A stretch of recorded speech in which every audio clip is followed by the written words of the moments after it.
ladies and gentlemen. Welcome to another episode of Talking That Talk Official Podcast, where we are comfortable and uncomfortable conversations. I am your host, Juice, aka No Ordinary Brother. All right, what's good, everybody? I go by the name of King Exodus. Welcome back to your favorite show. If you're tapping in for the first time, welcome home to your favorite show. Make sure you share the live. Make sure you tap into the YouTube channel. We got the link in our bios. Alrighty, so before we get into tonight's topic, I'm going to do a little warm-up.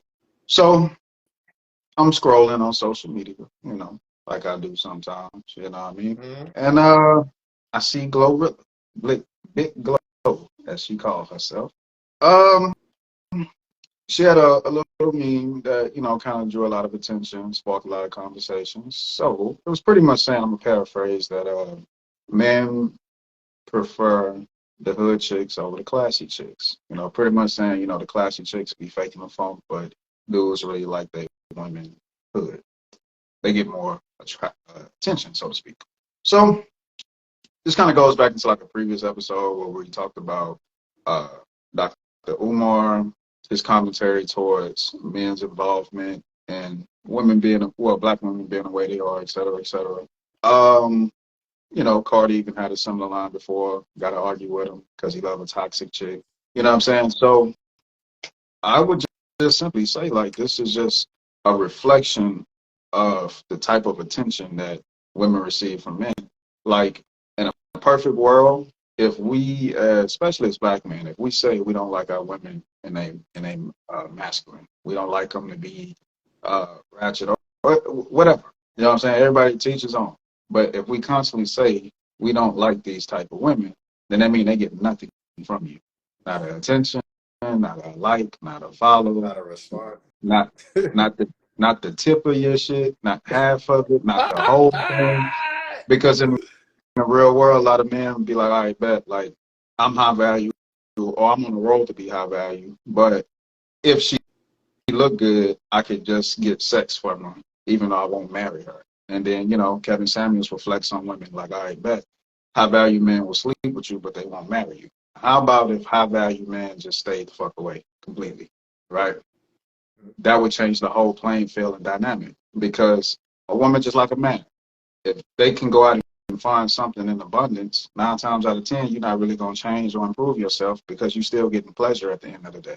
Even if you're not getting the family in the ring and all or whatever, you're still getting some form of pleasure. So as men, we got to check ourselves, hold ourselves accountable. You know what I'm saying? Like I said, some men like that. This is not for the men that like it. This is for the men that claim they don't like it, but secretly, at between the hours of 12 a.m. and 3, 4, or 5 in the morning, that's what you're doing. You know what I'm saying? So needless to say, hey, if they don't get no attention and they don't get the pleasure, then they would self-correct and improve. So you got it. Man, listen. Juice, I like them classy, educated, and nasty. You know what I'm saying? But the main thing was the first one was classy. Like I said, certain appearances from women are enticing, but at the same time, you know what comes directly within your mind when you see the appearance. All right, if it's just a sexual arousal, or you looking at it like, okay, I could be out do a lot more in public, or if you know a person who's not going to change their appearance, you know what time to be out with them. You know what I'm saying? It's like I said, what you feed into it does. It helps sustain somebody's mentality, or it will course correct if you stop feeding it. One of the things Coach Kevin Sanders used to say was like, listen, if I said this before, I won't say Kevin Sanders. If men would stop fucking anything, a lot of people would correct their behavior, like hands down. So you having sex with anybody is still, how can you say, is substance to somebody else. It gives them the validation. It's like, look, I ain't changed my mind, I ain't changed my body, I ain't changed nothing. He still want to fuck me. Well, you know what I'm saying? But listen, some women got that boom power. Hey, we're gonna use a little line. How a man correct his whole life. He wanna be better. He wanna do better. I'm like, hey, bro, you can do the same thing with your dick. I just want you to know that, man. I want you to know you can do the same thing with your dick. It's a part of you. Yeah, it's a part of you, brother. Y'all a team. Yeah, you're a king, man. You're a king, Package man. deal. You know what I'm saying? What you doing? You leaving the castle, taking the crowd out for a little bit. Right. Right. But yeah, what she was saying is like because that's something that's constantly fed within the community. Also, I'm not gonna lie, I believe music is one of the biggest influence behind it, right? Hmm. From appearance to lyricisms, and it's not just coming from dudes anymore; it's coming straight from the women now. Hmm. So, but one thing we always got to look at is the results they have versus what you personally are receiving. Hmm. I also say, look, that's also full of shit at the same time. Like you said, put it like this. They always talked about Pookie and Ray Ray. Some women be like, listen, I know being with these types of men, I'll be protected, but more so I'm going to have fun. If y'all don't think it's the same thing for men who be like, listen, she ratchet, she nasty, oh yeah, this shit is just for fun, then you're mistaken it. And then you're very much mistaken. But that's all I got on the subject right there. I definitely want to add something more valuable within that subject alone. I came across this study. I thought it was hella interesting. It says studies reveal women are actually happier being single than men. I was like, okay, let me hear it out. It says 61% of single women are happy, while the other 49% of single men aren't. And I was like, okay. Then it's there, according to the studies, 61% of single women are happy being single versus 49% of single men. And I'm like, okay, like let's keep going. And it has some bulletins. Bulletins are simple. It says women have to work harder than men in heterosexual relationships, so are happier being single than men are according to the new study. I was like, okay, that's definitely some full of shit. And we know if a woman not happy, she ready to leave, right? Okay. The study showed that women tend to be better at having alternative social networks, whereas men tend to rely quite heavily on their wives. Okay, so the concept of spinster is on its way out. The society realizes that a lot of single women are happy being single. I'm going to tell y'all this. Y'all better stop listening to these motherfuckers, bro. Whoever did these data statistics, I'm telling y'all right now, y'all better stop listening to them, Big. right? Because listen, if 1 out of 4 women are getting married, then y'all are saying 49% of them are happy being single. So then when Dr. Umar comes into the picture, like nobody's married black women, I was like, shit, 49% of them happy to be single. Why they gotta marry anybody? I might as well use that to my advantage. If a woman be like, listen, I'm looking to be in a relationship, I'm like, listen, it's 51% chance that we could have a happy relationship. But 49% says you'll be better if you're on your own. I'm just letting you know. I don't know if you want to risk that, even though it's just only 2% more. More studies are showing that more women will be single in the future. I'm not going to lie to you. I'm going to be a complete asshole when I say this. Let me throw out the value of having a family. I'm going to have a fucking good time. The more single people, more options to have, the more things I can do. So, hey, listen, I'm just saying, if y'all want to believe what they're telling you right now, when there's studies over Cosmopolitan that made a book for selling products to women for over 10, 20, 30, 40 years, telling women, hey, the Sex and the City life is for you.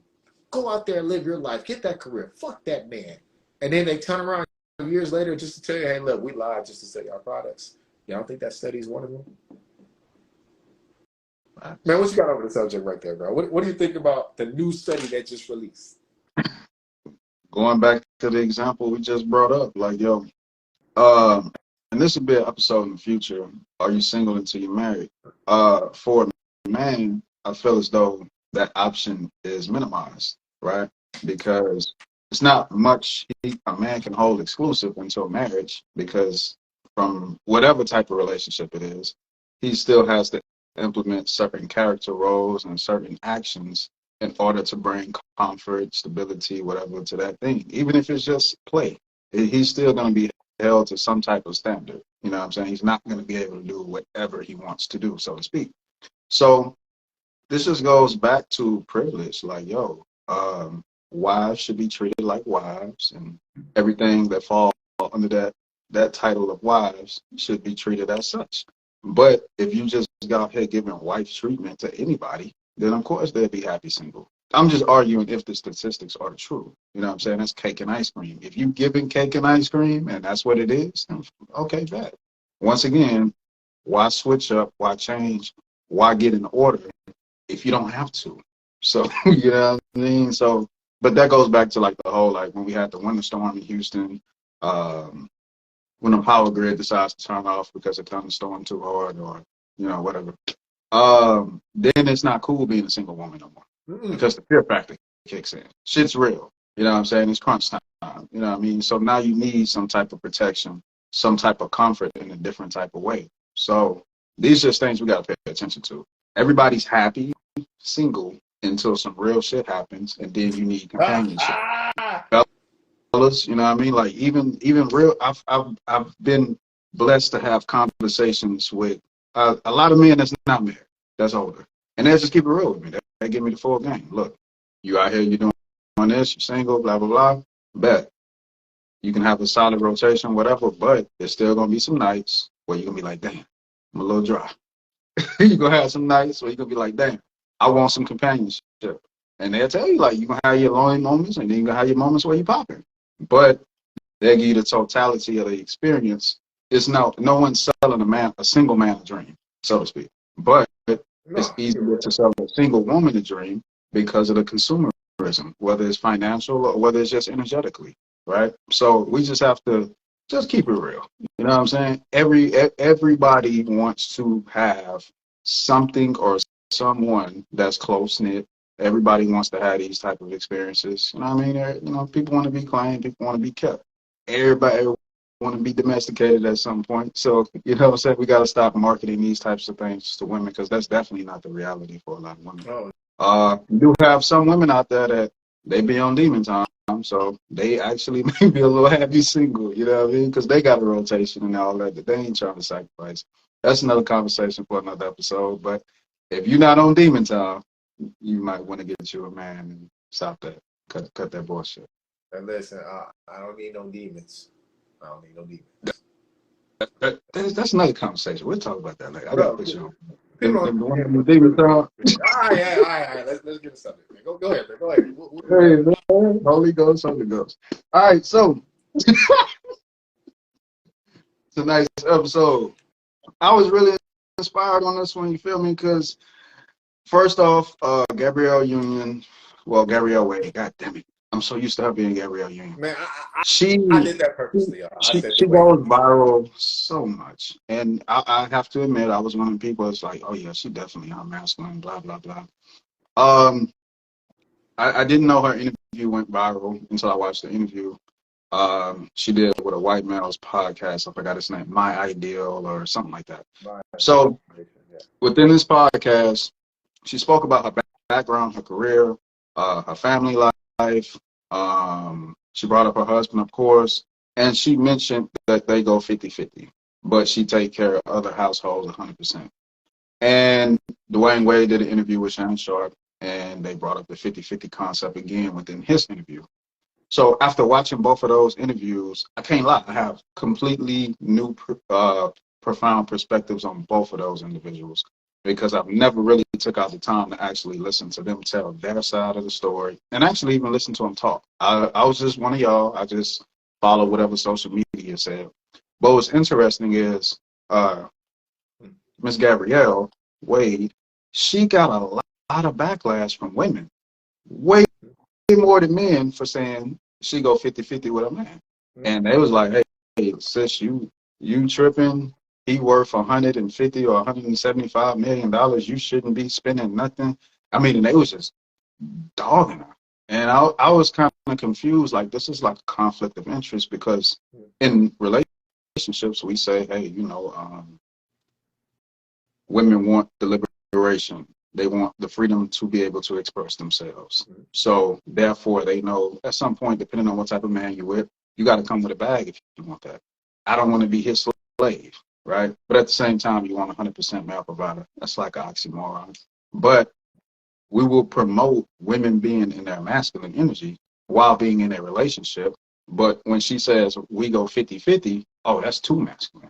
He's a bitch. And I'm just like, yo, we we gotta have a conversation. And that's the energy that people was dragging her with, women more so.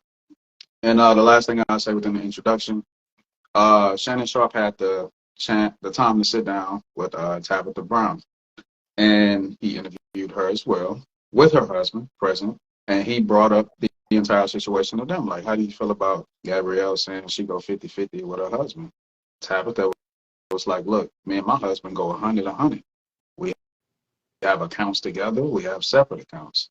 Whatever he do, I match. And we all know the story on how she got drugged because she financed her husband at one point, and you know what I'm saying? Like, they actually worked together. So it's kind of like an oxymoron. We push partnership, but when people actually implement partnership, then we go back to the sexist gender roles that everybody's scared of and want to shy away from. So you got it.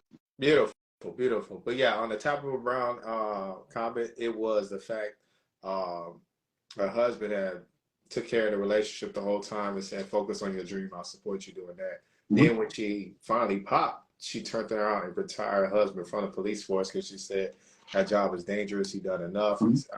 It's time for me to do what's right and let him get to his dreams like he did for me. I was like, oh God. And that's a goddamn woman right there. All right, but yeah, I will also admit what X had said earlier, like I always just listen to the little comment of 50-50, or they doing some crazy stuff for going viral. But see, I didn't really trip off them going 50-50 because I said many a times, I said, listen, I know people who make 6 figures that go 50-50. But see, a lot of people don't look at it like, they'll look at it like, well, why are they choosing 50-50? Let's hear their side of the story. Just like people just all of a sudden just trip out.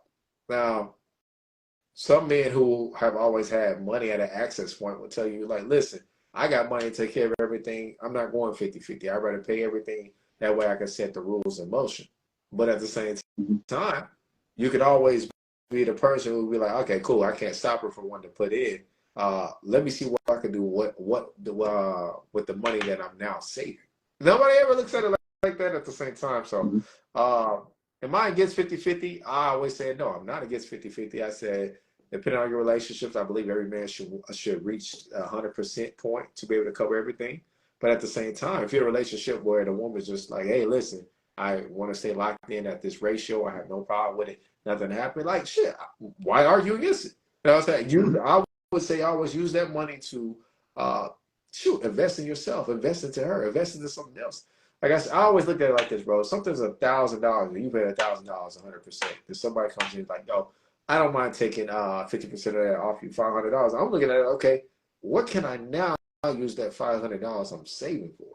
But one thing I also did enjoy about what she said was, like you said, she said, I'm 50-50 with my husband, but I'm 100% in other households.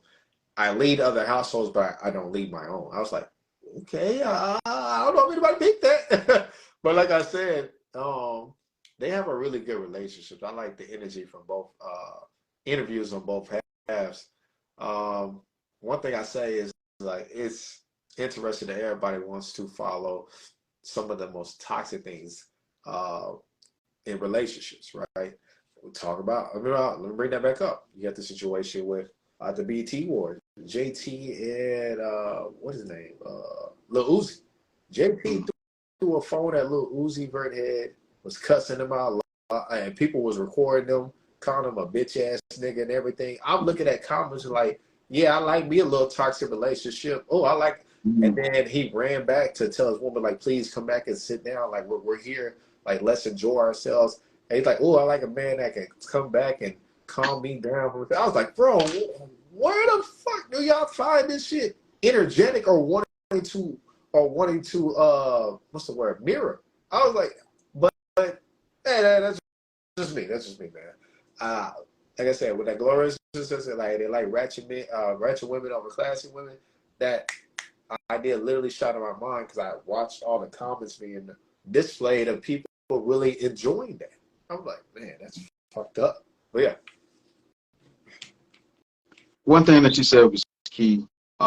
Before I even get to Dwayne Wade, she said, I'm inspired by him. If he go out and make a certain amount of money, it motivates me to make a certain amount of money. Even if I don't make what he make, it still pushes me to be better.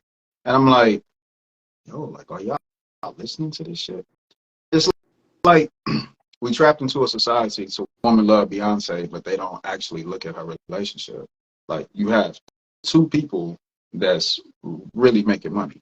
At any point, she could have easily said, like, I ain't got to put out another song. I ain't got to do another tour, another show, another. I ain't got to do nothing. He making millions by the minute. He's a billionaire. I could just fall back, but she keep working, she keep pushing, she keep grinding. But you never see her overstepping. You never see her like really like show that masculine frame or energy. And she Never seen. expresses vulnerability by telling you, yeah, he cheated on me. And I still say it. So what are we doing here? Who are we idolizing?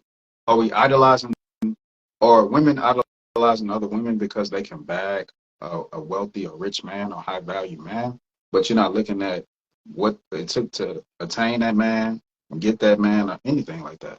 But these women still don't fall back and take their foot off the gas just because they have access to a quote unquote high value man. They're using that as fuel to become even more wealthier. They Like compete. wealth, Still competing. yeah, wealth is a multi-person game. It's not a one man show. You feel me? No one man become wealthy on his own. He needs a network of other men to even attain wealth, depending on how you playing that game. Uh whether this man is investing with other men, whether it's financially or it's energetically, it may be knowledge and information, but no man is an island. So we can't shape a world to where we say no man is an island. You're his support, you his rock, you all these things, but you don't bring any type of real legit energy to the table. If your whole intention is to take your foot off the gas at some point, that's not saying that you're willing to put in the work to make sure that this family structure or this relationship works. If I protect you physically and you protect me spiritually, yo, I need you to be a spiritual beast. You know what I'm saying? Like people don't understand the way this works. You're not if you're not working physically, you're still working in some shape, form, or fashion. But when she said he motivates me to do more, I'm like, yo, women need to pay attention to that. Mm. So, and some men, they shy away from that probably because they like insecure. If I'm making money, I don't want her to make money. And I always looked at that as like leverage. If you have complete control over finances, you bring home all the bread, the bacon, the butter, all of that, the cheese, then okay, at some point she has no say so. But she also brought up an instance to where they had an argument and he said, look, this is my house. She was like, all right, bet. You're never gonna say that to me again. So we're gonna get rid of this house and then I'm gonna put my money down so we can get a bigger house. Now that that can take me into another point, but the next point would be like there was some yeah, moments in that motherfucker. I ain't gonna lie, I did. That was one of them. on a trust Yeah. factor. You're not a woman, you can't speak for women, neither can I. But I'm like, okay, if you have a man that you trust his morals, his principles, his character. A lot of women be like, yeah, he worships God, he in tune, yeah, he locked in with God. Boom. Yeah. All right, so you trust him. Why is it you don't feel comfortable when you know he actually is that 100% provider and he can say something like, this is my house, shut up. So that's my question. If you got what you want, he connected to God, you trust him, the income is there. Why is there still this discomfort that you feel like he might abuse his leverage? So you still got to go out and contribute just so you can have your liberation to maybe talk some shit. Let's be honest. You know what I'm saying? You might want to talk some shit, pop off at the mouth. So you just got to have that. Well, where do you think that type of energy come from with women? Oh, man, I told you before. I said in the episode a couple times. I said, listen, some women go 50-50 just so they can have a say so. So just so they can be like, okay, you can't overpower me financially because I'm also putting in at the same time. But Mm-hmm. what you said, where does that type of energy come from? Yeah, in Uh, your opinion. Yeah. well, when you have the, I look at it like this, depending on that woman's mentality. Uh, some women really be looking at relationships and stuff. Some women look at that like, yo, I don't know if you ever heard this. Some people women look at marriage. Some women look at marriage as a slave. I was like, where the fuck y'all get this shit from? So Yeah.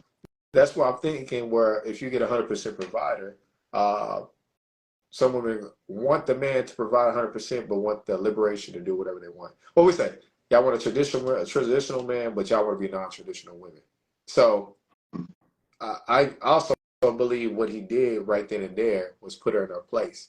Some people don't like to be put in their place. That's why they have to automatically object to it or respond to it immediately in order to check them.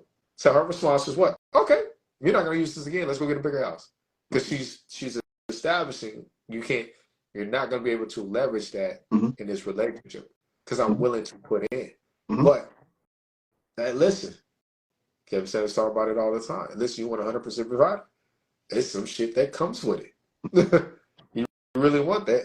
Because then, like he said, also, what you said earlier, is the finances sometimes is the biggest leverage point into the say-so, the rules, the accommodations. Because now, some of them are able to work from home or stay at home, depending on what they're doing. One of the main things that I do understand that he said, he was like, listen, true men do not want another man having influence over his woman. And I was like, oh, I don't think y'all understand what he's saying right there. Because if the man is not being the one who can control them, I won't say control, can be the one who comes home and inspires a woman and keeps her calm, and another man can, that's where some people feel like they can lose attraction, or somebody starts looking towards another direction. So with that being said alone, that's pretty much it when I said, like, when it goes into that 50-50 providership. Like I said, some people want that access to still, hey, listen, since we're both going in, I still want say-so. I still want the ability to do the things I want to do, so you can no longer use it. And then some people look at it like, listen, you're 100% provider, but I'm not going to let you financially abuse me. So, I had to do it because people say that's financial abuse too. Yo, let's do this. Candace Owens shocked me. A lot of people be like, yo, she really white, but she showed her black card because she was one of them people that was bashing her because of those comments. She like, he worth 175 million. What you mean y'all going 50-50? I was like, I told you she was black. I told you. You got to pay attention. But needless to say, look, you can't pick and choose what size of the feminist agenda you want to attach to. You can't pancake that shit. You can't flip-flop. If you want equality in a sense to where you can do what a man can do, you can work, you can make your own income. You can't have all the liberation that come with that movement, and then all the downside you push away. Like you gotta pick and choose. I'm not trying to be like an asshole in the conversation, but that's what that movement gave opportunities for you to bring home income. So it puts the dating world in like a very dark space because financially you need a 2-income household. 9 times out of 10, you just need it. Even if that man is quote unquote wealthy, right? Like you said, why utilize all his wealth for everything when an extra income is what kind of like makes a family what it is? Even if your income is not utilized towards bills, your income is still vital. Even if it's just down to your personal things. If you want to be a heavy consumer as a wife, right? And let's say your man take care of all the bills, should your consumerism be his load as well?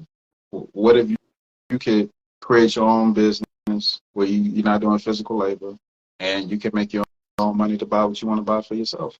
He focuses on, it's all about, if we're going to push partnership, it's all about how do we make this thing work? Because that's just you and him, right?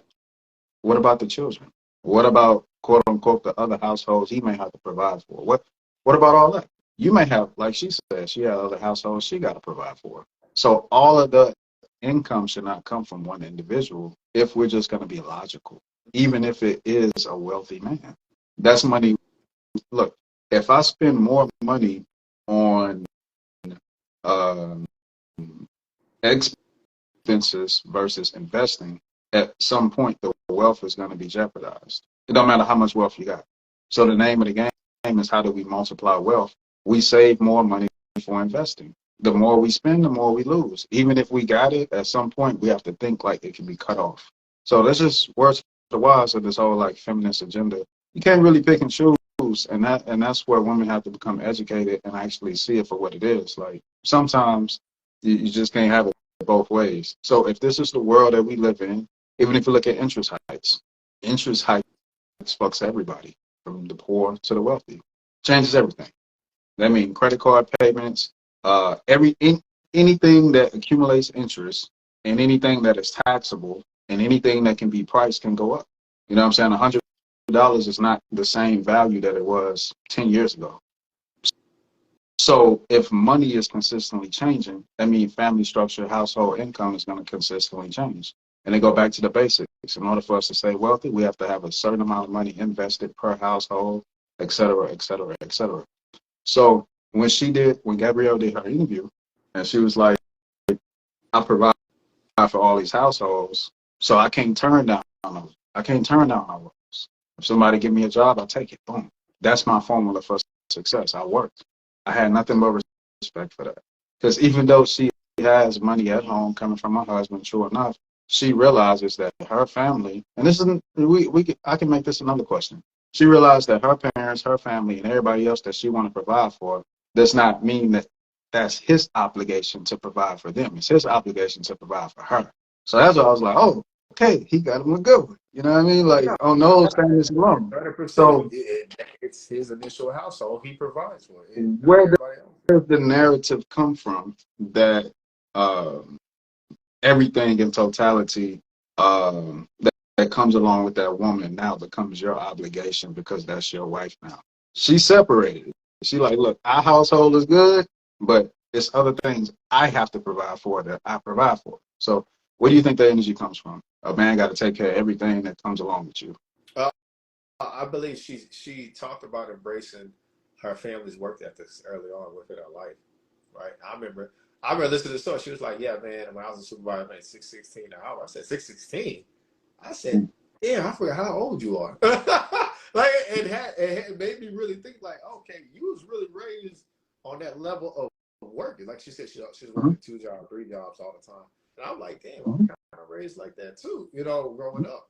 But her mentality, she says, her work ethics came from her parents. So all from there on, it just became a part of her. It's instilled in her.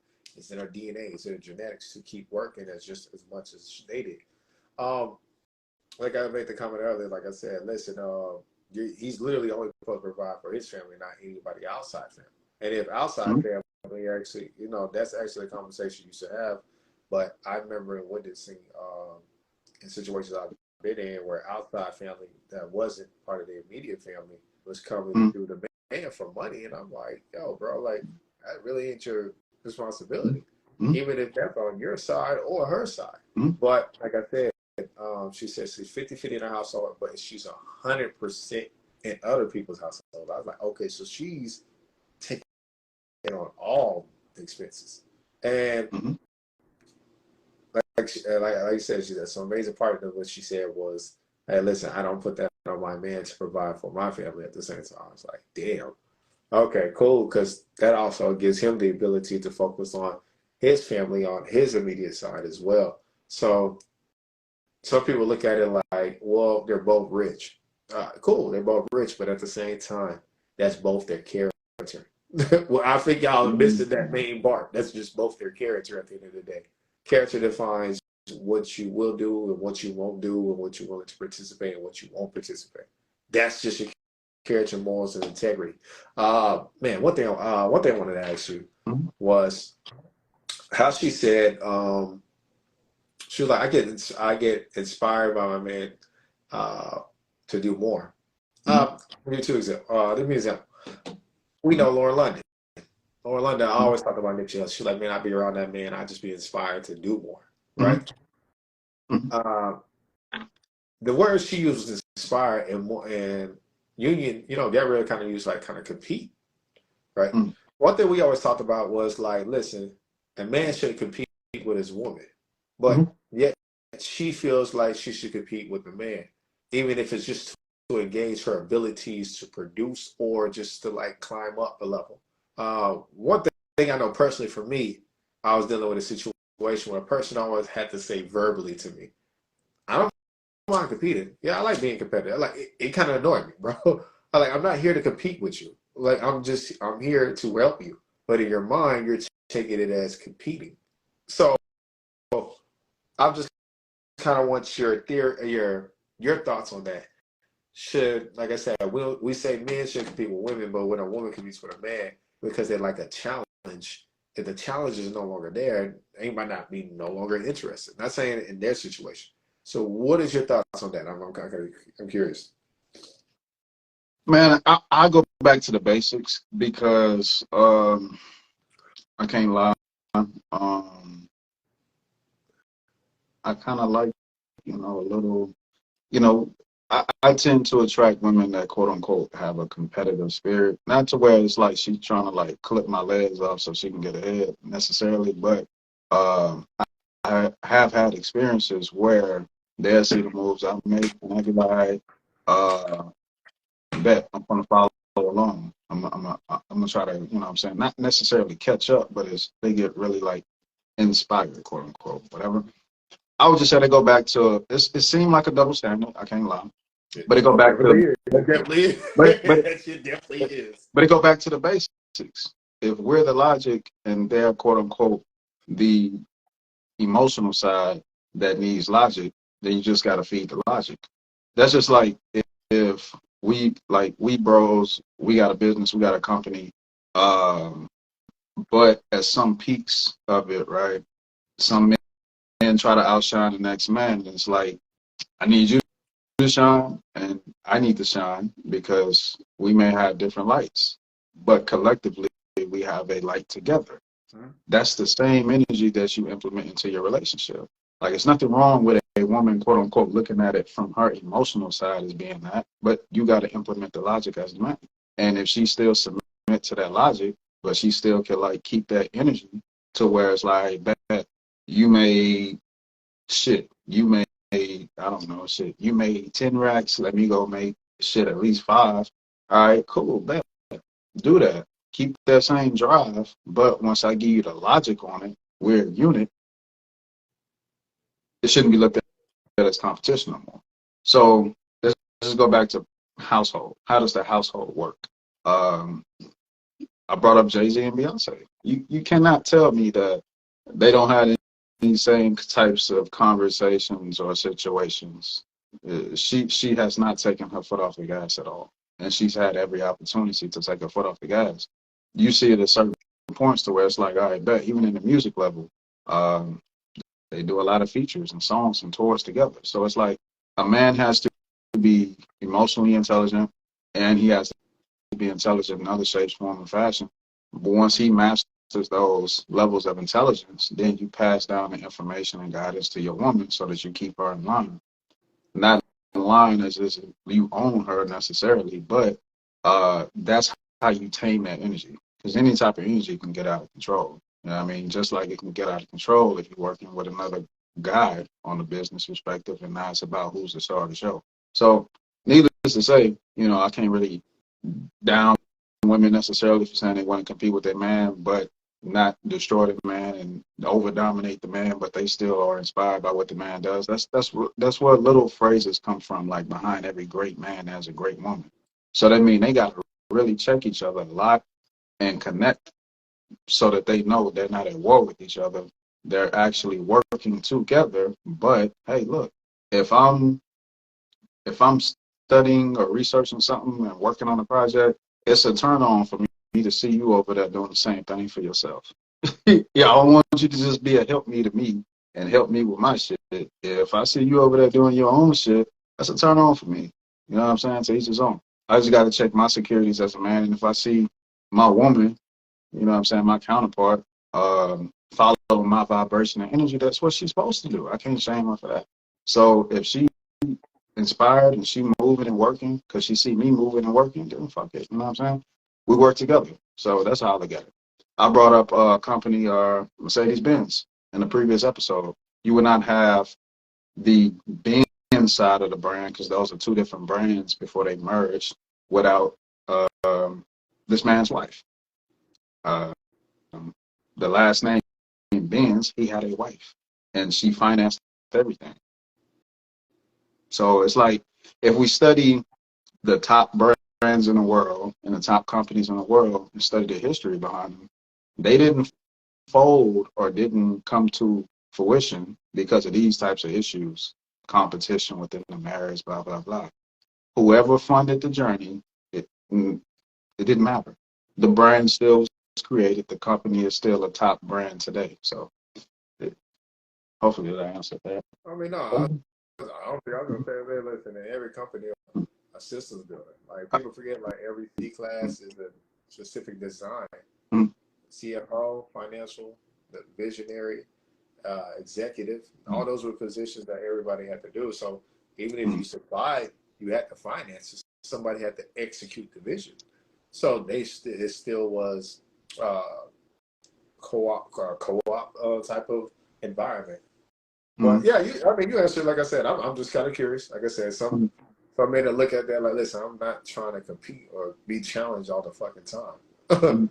Right. Because at some point, yeah, we have to have a safe, even though we hustle, we grind, we ambitious, we the power couple, whatever quotations. I'm not trying to compete with those. Everybody still listen, I'm at everybody still war. got to have a I safe. wake Yeah, up, bro. everybody got to have a safe space. Everybody has to have a safe space. Right. So if the whole relationship is work, grind, competition, numbers, and shit like that, hey, bro, you gonna what Glorilla say? You gonna find you a Glorilla. You gonna leave Gabrielle at home and go to Glorilla. Feel me? But you might like it. Let me find out you like it, man. Let me find out you like Glorilla, man. I'm good. Alrighty. So shouts out to Glorilla. So I tell a personal story real quick. This might be a good episode for sure, for sure. Look, my dad told me a story. He was like, I never seen my parents in a relationship. So he told me they was in a relationship around the time I was a baby. The breaking point for him is when they lived in a 1-bedroom apartment, right? And he said my uncle and my grandmother couldn't pay their rent. They needed a place to live. My mom was like, they coming over. He was like, no, the fuck they not. That was the breaking point. He didn't want to move in my uncle and my grandmother in a 1-bedroom apartment. So she was like, hey, if you ain't gonna let my family come in here, we done. Pops was a G. He was like, it ain't gotta be like that, but that was the story that I never heard. So going back to this conversation, that's why I respected what she said so much. Because she understood Gabrielle understood she came from poverty. So she understood the disadvantages that came along with that. So she was willing to take care of certain things so that her husband didn't carry those burdens, even though he could afford to.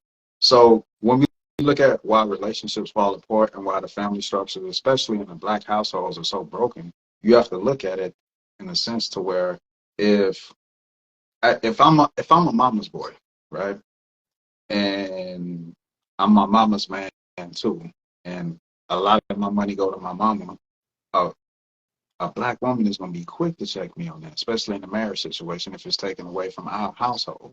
So you have to have that same energy when it comes to your family. If it takes away from this household, we got to sit down and talk about it because this household comes first.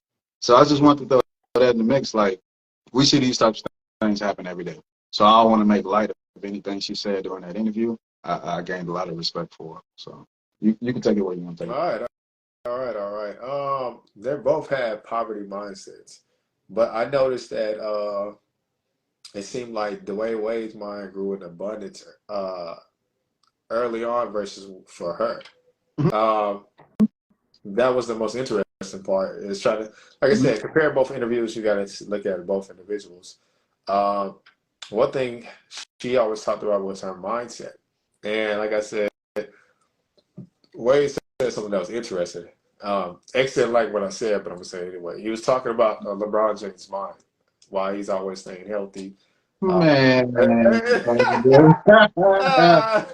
doing good. Hey, listen, Now, man, go I'm ahead, doing you good. done, I'm you doing done, you good. done, Hey, you listen, done. it's about his Just don't mind. call him to go. We good. Hey, Go ahead, listen, his mindset, why he stays healthy, why he always stays injury free. He said, listen, he could be hurt, and we could tell him he's hurt. He'll say like he's not hurt. It was his mind.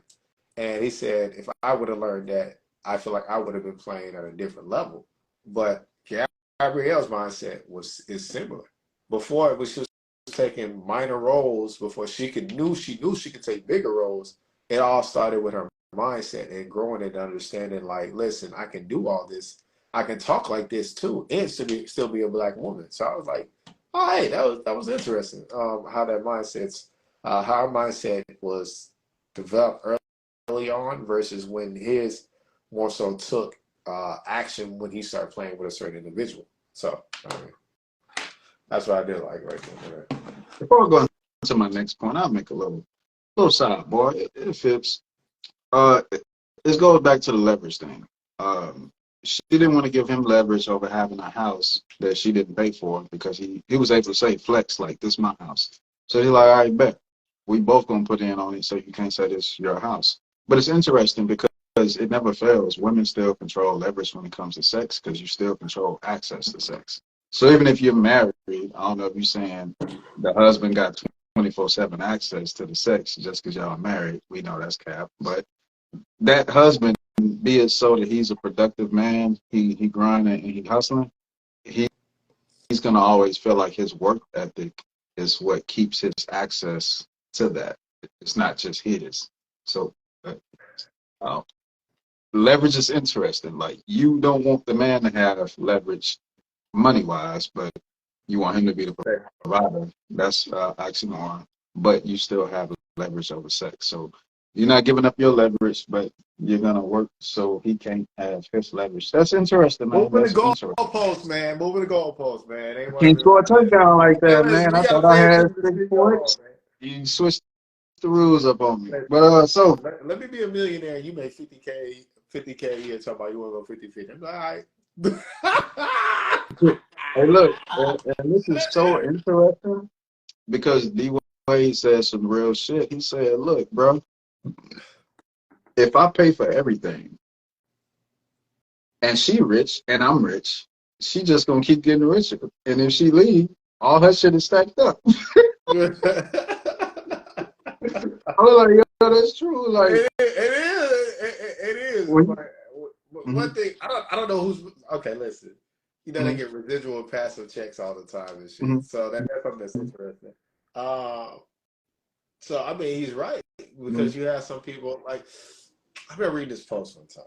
Yeah, I was like, mm-hmm, listen, every relationship I've been in, I always made 3 times as much as the person I'm dating. It gave her the ability to clear her debt out, get her finances right, or to be able to, I guess, move up the ladder or whatever financial ladder. He said, when I left that relationship, I always left that woman in a better condition, even if she stayed or not. mm-hmm. And I'm like, okay, that sounds good, but but at the same time, if a person is just extracting resources from you, whether you want to say you're a good person or not, it's still gonna make you feel some type of way because you're pouring into an individual. So if you're pouring and they're pouring, shit, we gonna get to the top quicker. I don't think y'all understand that. Like 2 pours versus 1 pour, man. Hey, look, I'm done, man. Hey, catch us next week. Cups get filled faster, right? Cups get filled faster. You know what I mean? Really? I would say, like, look, when men leave a relationship, there's 2 things they always think about: the money they can't. Time is, that's part of the problem. The money, Give my money. the money you can get, the money you can't get back, and all the poom poom you can pass up on them. that you can't get that poom poom back. So it's different. It's different for us. Okay, so let's go here. I'm switching up all the way. D Wade, his masculinity really stood out to me by him being able to work with LeBron. The fact that this was his team, he already won a ring. At that point, LeBron didn't even have a ring. You have to remember that. D Wade had already was one up on him. So he was like, bet. For 3 years in the NBA, he got his first 3 years. Yeah. LeBron didn't have a ring yet. So needless to say, the ability for him to be like, look, not only am I gonna allow this man to come to my team, but I'm gonna give him my role. I'm gonna fall back. because I want to win.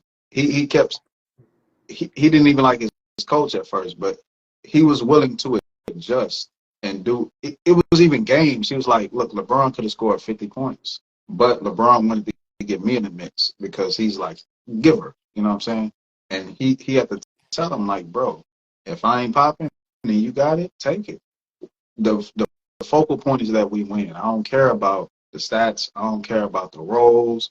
The point of you coming here and us coming together is for us to win. And I was like, that's a motherfucking man right there. You don't understand, like, to let somebody come into your space, give them the leadership, give them the keys to the city. You step aside, you play a condescending role, and you still comfortable with that, and you still feeding them, and you still want them to be even better at a performance level, just so y'all both can win.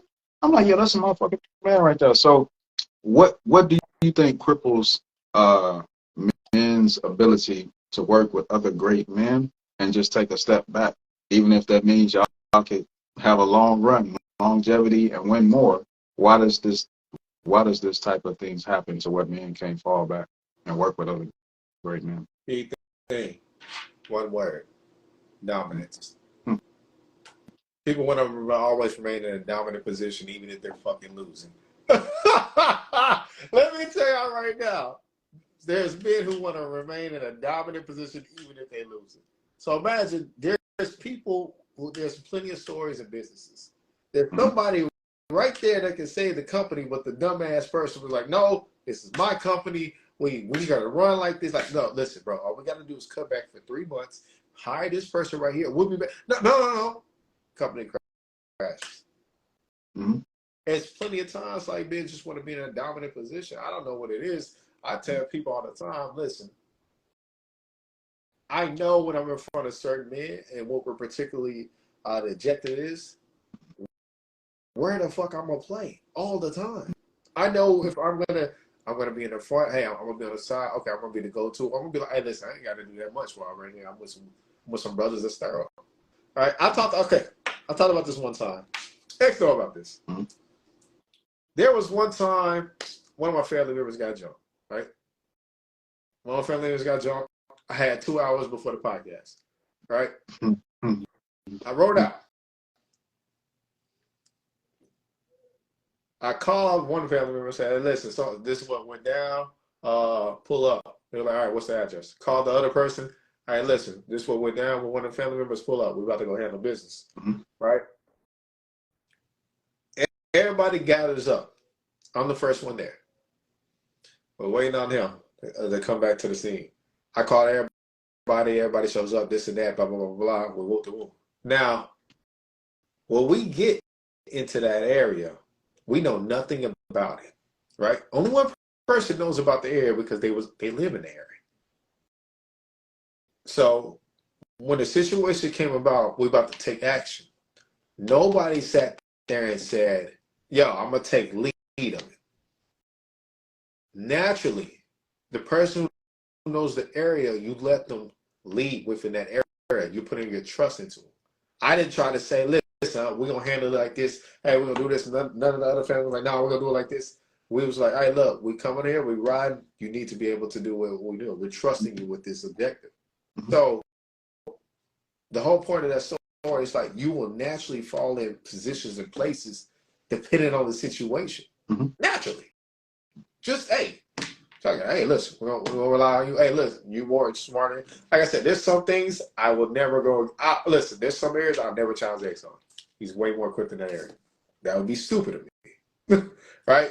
Even if it's an area that I'm already known and positioned as this amazing guy, you think I want to look so fucking amazing to be stupid at the same time? Like, no. Hey, listen, take over. That's why sometimes we have conversations and times I'm like, X, you know this way better than me talk. You got to know the positions on where you can be more elaborative or where somebody has more charisma or what somebody has more placement, more how you can say the energetic approach, the more what's I'm saying, the socialization. You know, you got to understand your position. Steve Harvey said it. Kings of Comedy. What did he say? Listen, I couldn't compete with all them. He said, "You ever try to go Yeah, after somebody? What he said, Bernie Mac? You ever try to go after Bernie Mac?" yeah, He's yeah. like, "No." We said, soon as they had a position to be the host, the announcer, he went straight to the announcement because he knew he couldn't carry that crowd. He said, "I'd rather do the talking and let them work instead of me trying to do both things. No, no, no, no. Let them be great. I'll just host." And that's the main thing why people fail as men. Y'all don't know how to let go of dominance. Y'all just want to dominate and be stupid. I ain't listen. If I follow a dummy, that's my fault. Right, right. And look, you still great just by being in the presence of greatness. You're still Correct. great. Even if the world ain't saying your name, look, in the history books, your name gonna be on that winning team. It's a lot of people on winning teams that got rings and never left the bench. Their No. name still is still on that. It's still a part of history. Man. It's in black and white. It don't matter if the whole world say that name. Yo, that person still took income back to their household, and that's the focal point. Look, I think a practice for a lot of men to work on your ego and your whole like territorial complex is to actually engage with competitive women. Feel me? Because if you can compete with your woman, let's just say you can compete with your woman, but you dominate her in everything, and that gets you an arousal, you need to work on your power refinement. Facts. If you play games with your child all the time and you beat the shit out your child, I used to work at Dave and Buster's years ago. I seen grown men in their kids' face after they beat them in basketball games and shit, and they like, yeah, what? Yeah. And the kids just crying. And they just so turned up because they won, the kids just broke. Just broke it down in front of them. They want to go get their mama. They like, yeah, I'm going to beat her too. They You too hyped and winning and dominating. You have no power of refinement. So what does that do? If you have no power of refinement at home, you cannot refine your power when it's necessary to refine it working with other men, right? And being successful within the outside world. So that's just a practice. And then I heard 19 Keys, he always says that like, look, as arrogant as he may seem, right? He said, look, I grew up with brothers. This is another impactful thing for masculine men and powerful men to have brothers because you have to share the world with your brothers. Y'all got the same DNA. 9 times out of 10, you got the same looks. You have to share the world with them. It's not about who's the best, who's the smartest, who's the richest. At the end of the day, you brothers. So it's important for men to learn how to share the world, whether it's through having siblings, a competitive woman for some men. Like these are little practice plays that I've observed outside looking in, just growing up. You know what I'm saying? I didn't grow up with siblings, so I didn't have that play. So, you know what I'm saying? 9 times out of 10, my counterparts, I started studying them. I could get better. I see how this is practiced. And then I've been in the company of other men that was on similar energetic levels. We do the podcast, but like you said, it's going to be things that I may be able to perform it better than you and vice versa. So power refinement comes into play. It's like, all right, bet, let me step back. You know what I mean? So going back to D Wade, his character was very much pivotal because they won. Now, another thing I point out in his interview when it comes to LeBron is when LeBron decided to leave, and this will be one of my closing points, he was offended, but he still understood that he had to do what was best for him and his family. He didn't feel like, all right, I brought you here. I shared my space with you. You owe me forever. You gotta stay. He's like, nah, bro. Like, if you feel like this was best for you, and this, you still have a story, you still have a legacy. If going back to Cleveland is part of that, I support you. I'm like, this is a motherfucking man. Yo, a lot of men don't even know how to separate. I ain't gonna say separate. A lot of men don't even know how to have quote unquote. What is it like? What is it like when a man can do business or still have the same type of connection with a bro at some point, and his bro got to venture off and do something else. I don't know what to call it, but feel me, like, you know what I'm saying. A lot of people Can't only look at coexist. how men. Hmm? About coexistence. Nah, it's like okay, bet like okay. What I'm saying is like women will pay attention to. I call a man toxic based on how he goes through a breakup with women, right? Let's say he don't know how to let a woman go. He stalk her, do the crazy role. He's toxic. He's narcissistic. All right. So what happens when you have business or some type of endeavors with another man, and that guy decides, hey, look, there's something better for me. It's like similar, but I don't think people pay attention to that. You got to pay attention to how a man reacts to that as well. So needless to say, when LeBron decided to take his talents elsewhere, he didn't feel like LeBron was indebted to him. He let him go peacefully. He was like, look, bro, like, I understand. You're doing what's best for you. He was like, I don't like it, but we could have won a little bit more, but he let him go and he let him do him. And when he continues to win, I don't think Dwayne Wade won anymore. He didn't feel bitter about it. See, if two men, three men, whatever, build something together, let's say it's a business, one of them decide, okay, look, we could have been, we was Bob Marley and the Wailers. We was, you know what I'm saying? You had the leader and then you had the group. But when that leader decides, okay, look, I'm going to go solo, it's a repeating cycle that the same group he came up with, the same family he came up with of men, now they have to get him. They want to see him fail. Because he decided, when, you know what I'm saying? Mike, you had, baby. No Mario, man. They you had the coming after Jackson that boy. 5. Feel me? You had the Jackson 5, and then you like, look. Wait, Jackson 5 had that, bro? No, I'm saying. Oh, I'm just saying. okay. I was about to say, You nah, have, you Mario. start with the Jackson 5, and then Michael Jackson become Michael Jackson. So what I'm trying to say is we have to watch how other men allow other men to grow and expand at the same time, not just how they let their women go. That's what I'm trying to say. Like, you got to pay attention to everything a man does. Sometimes you just got to realize that, look, the Jackson 5 had their run, but when it's time for Michael Jackson to be Michael Jackson, appreciate that, clap for that, applaud for that. Still, you should still want to see your bro win. Right. That's what I'm trying to say. Yeah.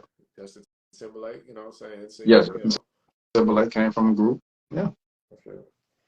Like I said, a lot of stars in groups when they break off. Some people feel a certain type of way because they never developed the character skills to keep moving forward. Shit, you talk about G Unit. 50 was there, like, hey, listen, bro, I'm ready to do other things. Like, y'all not doing it. Like, there's no point in me doing it. Like, shit, you know. You gotta be able to, like I said, take your wins and keep moving forward.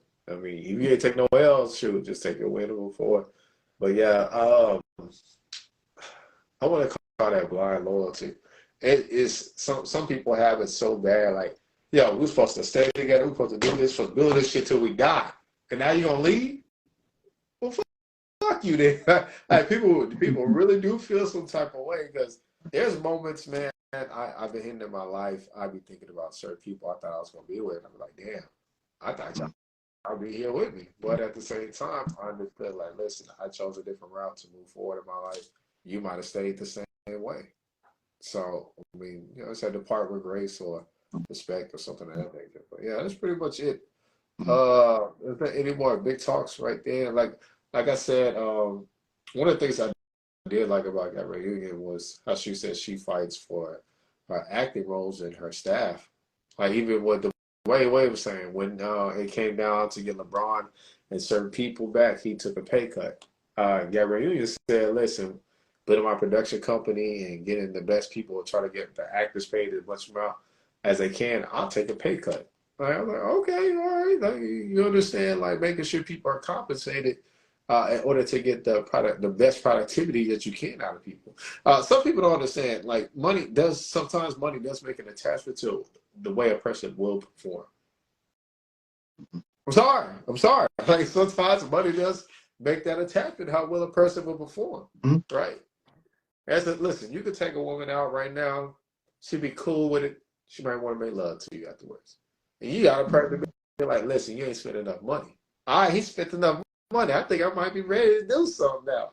Oh, he did that? You know what? I am horny after all. Like I said, you got different, like I said, you got different levels of certain activities you get, whether it's money, whether it's opportunities, roles. It's all right there, man. So I like to just shout out on that one. That takes a lot. All right. My last thing would be competition. It's a loaded word. Look, I don't mind people competing, but compete when it comes to work ethic. A lot of people will compete when it comes to everything else but the work ethic. Like, a person won't try to outwork you but they want the benefits. They want to out benefit you. They want more money. They want more glamour, more Ooh, fame, more notoriety. But they never he want to talking put work shit, in. y'all. He Feel me? talking shit right now. So that's the positive side of competition if we're actually willing to work. But if it's for anything else besides work, and that's what tends to like fuck me up within life. It's like we got the same 24 hours in a day. If I'm willing to utilize my 24 hours differently and I acquire more, whether it's income, family experience, whatever it is, just know that I worked to get that work. If you didn't put in a work to attain something, then you don't deserve the results.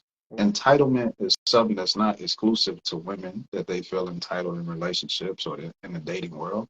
It's a lot of men out here that's entitled like a motherfucker that ain't willing to put in the work that other men are willing to put in, but they have a sense of entitlement. So if we're going to talk about egotistical men and men that's territorial, let's talk about the men that feel like they are entitled to something. I don't care if you tapped in a consciousness and you know that the world is your oyster because you're a black man. I don't give a fuck what you think. If you don't outwork the next man, you don't deserve anything more than what the next man got. And this will erase the mentality of, oh, I got to take from this guy. I got to take what he got. Because I feel like, no. He worked for it. That's his. You feel me? Even if he did dirt, he still put in work. that's another subliminal. Even if he cheated, whatever he did, he still put in work to get there. Work for your shit too. Ain't no entitlement out here. So I just want to throw that in there. Any type of relationship, whether it's an intimate relationship, male, female, or it's a two men, two women working together, whatever the case is, put in work for the results that you want out of life. Nobody owe you shit. Man, listen, I'm gonna tell y'all one time. I was with one of my mentors one day, and I'm walking with him. I'm basically looking like one of his employees. Got my little book tablet and shit. I'm walking around his office, and person came by. It was like, "Hey, listen, I need to talk to you." He was like, "What's going on?" He said, "Listen, I did this, I did that. My background and is in this and that. You know, I'm looking to erase." He said, "Listen, I don't give a fuck about what you just said. What is your performance like?" And I was like, "Damn." So I had to Yeah. keep a straight face, like a straight face, like I'm acting like you said. I had to keep a straight face, but he was just like, "I don't give a fuck about none of that. What is your performance?" Words is just words. Like, What your actions do. a lot of things people want to like use for leverage. I can do this, I can do that.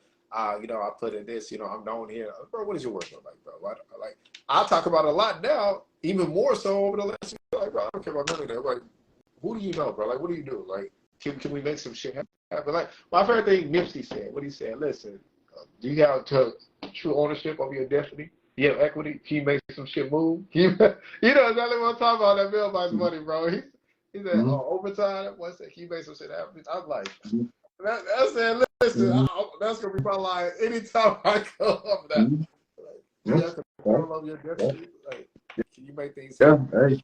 Yeah. Hey, look. Hey, at the end of the day, shouts out to Dwayne Wade. Shouts out to that couple. I ain't understand it at first. I see a little bit more now. You know, y'all got my respect. Respect, not respect, but y'all got my respect. I put respect on y'all name, y'all last name. You got it. What was that? I'm like, what was that? Oh man. So anything else you want to talk about within any one of the interviews? Like I said, it's completely different, but they, you know, have some similar moments.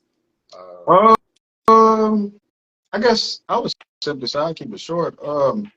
Poverty is a motherfucker. For that woman to feel that type of pressure, even though she already made money and she married a man of value and she still feel pressure, let's just go to show you a lot of times when you're unhappy in your relationship, a lot of times it's not even a relationship. It's still internal conflict. It's still something that's linked to your childhood, your family, and all these different types of things. So for her to still feel the amount of pressure that she feels, even though it ain't coming from dude, that's a powerful thing. A lot of times people leave situations because they don't know where the pressure is coming from. They just feel pressure and they think that since you're in a winning situation or you with this perfect person or whatever, you shouldn't feel pressure. Nah, pressure a part of life. You just have to evaluate where the pressure is coming from. So poverty is a motherfucker. That's all I would say. Like, it can ruin anything that you allow it to ruin, but you have to be able to pinpoint it at the end of the day that it's poverty and it's internal. So money don't erase it. You just have to embrace your flaws and look at your family. Look what y'all come from. And that puts that monkey on your back. When she say, look, I got this thing on my back. And she spoke about insecurity a lot. I'm like, this is a beautiful woman. She never been ugly a day in her life, probably. And she was surprised at every successful point that she hit because she always spoke. She said, look, I was surprised that they picked me. I was surprised at this. So even though a person may look up the par, they may look like they got money, they may be attractive, you don't know what that person got on the inside. You don't know what they battled. You don't know what they came from. So stop judging everybody by how they look on the outside. Sometimes the most attractive people could be the most broken and insecure people in the world. So that's my I goal. talked about that with bodybuilders alone. Shoot, some bodybuilders are like, no matter how beautiful they look to other people, how perfect, they're like, man, listen, I can do some more here. I can cut back on some sugar. Right? Like you look perfect, but it doesn't matter. Yeah, you should. Like I said, the validation has to come from somebody who's valuable within your eyes. Because like I said, the main thing she got saying, like, you think I'm pretty? Like, I can move forward. I was like, oh, yeah, I didn't think she thought like that. You know what I'm saying? One of her roles, because she said most of her roles was always pretty much the same to a certain extent. So she started learning how to embrace it over time. One thing I also want to talk about is they do things scared and they know not to waste somebody's time. Taja P. Henderson, whatever name, said it wrong, sorry. Whatever. She said she had told, no, Sanaa Lathan. she told Union, like, listen, you want to do roles that scare the shit out of you. That's the way the challenge comes from. That's where you know how to get into better character development. Wade said once he crossed over to business and they found out he was serious, they would then give him his time, even though he was nervous at first learning and getting involved into the business aspects of things. Like I said, it's interesting. Like I said, even when she was talking, she was like, listen, you don't wake up, so somebody not gonna eat, and somebody will eat. It's gonna be your fucking fault. I was like, yo, like, you still operate off that energy? 'Cause I always talked about, like, sometimes you got to learn how to move energy, the things that wake you up in the morning in a more positive note. She still operates off the poverty mindset. I was like, damn, I think she was also talking about the amount of, like, the pressure she puts on herself. I was like, all that is on her because she will keep harnessing the poverty mind. And I was like, damn, if she could find a different source, she'd probably be better. One thing I liked, and at first I did like, was she was talking about the vision board. She's talking about the vision board. She's talking about how the vision board was they had like the wires over there. They had LeBron's wife, somebody else, and on the vision board, it was supposed to be for them winning the championship, but it ended up being about them later on. And she said, within the vision board, she had put a wedding ring in there, and when she put the wedding ring in there, she ended up getting it a year. I think the next year, and she was like, but that didn't fulfill me. I was like, for a second there, I said, you are a grateful motherfucker. I was about to go off, yo. I ain't gonna lie. I said, how you put something on your vision board, you accomplish it. Something that most people, like I said, most women won't accomplish and not feel fulfilled. But then she said, most of the stuff that start making her fulfilled start being the experiences. So I was like, okay, that's interesting. And then she's also started talking about when her vision was so small, she hit it too quick.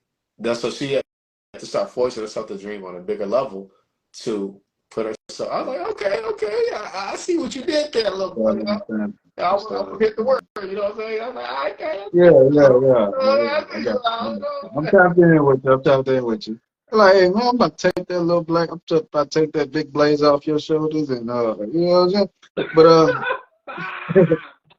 But I will say this though on the closing part, it just goes to show how so many women may feel She said something. She said, I'm beginning to tap into my soft girl era. This is after like 50, 60, 70 million dollars, being married to a man that's over close to 200 million. Now she's letting go, and she's now tapping into that soft girl era, not because he failed, but because she came from fucking poverty. Like, you don't understand how far this shit runs. It's not always on the man that you with to put you in your soft girl state. It's you. It's really you. It's you and the baggage and the luggage, or whatever you want to call it, that you choose to carry on. Erica Badu, bag lady. You know what I'm saying? Like, sometimes y'all just got so many bags, so many heavy luggage, suitcases that a man, even if he lift it with one hand and you struggle for so long, it's still not going to do nothing for you, because at the end of the day, you got to lift those bags. And that's what I think she was saying simultaneously is like, look, I'm just now able to tap in because I understand, look, I've met my goal posts, I've met my goal marks, whatever, et cetera, et cetera. Now she's able to tap in. It's a personal thing. For you to get in your soft girl state, it's a personal thing. It don't matter if you're married to a man that's worth money or whatever. It's you. You make you soft.